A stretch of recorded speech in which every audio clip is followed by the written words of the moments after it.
Sobrang malaking blessing talaga ang bigay ni Idol Raffy Tulfo kay Jezabel Sagon.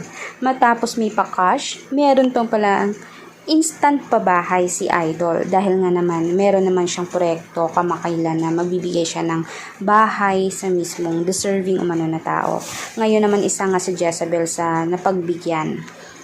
Ang dami na talagang natulong ni na Idol at ng mga sambayan ng Pilipinong sumusuporta kay Jezabel para maiusad ang kaso at para mas maganda ang buhay nito, para naman mapalaki niya din mismo mag-isa ang anak niya ng may pagmamahal na buo. Marami ang nagmamahal basta deserving ka at alam ng mga tao na mabuti kang tao nga.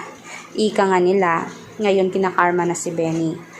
Ultimo 50 pesos umano ay mahirap pa kitain.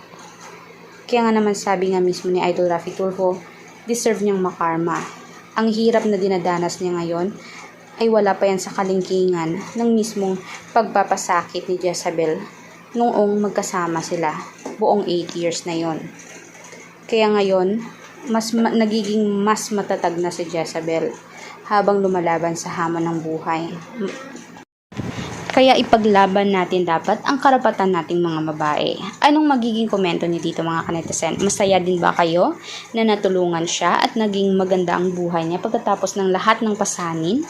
I-komento na sa baba ang inyong mga opinion at sagot at huwag kalimutan mag-subscribe, i-click ang notification bell para lagi kayong updated sa ating future trending videos. Maraming salamat mga kanetizen!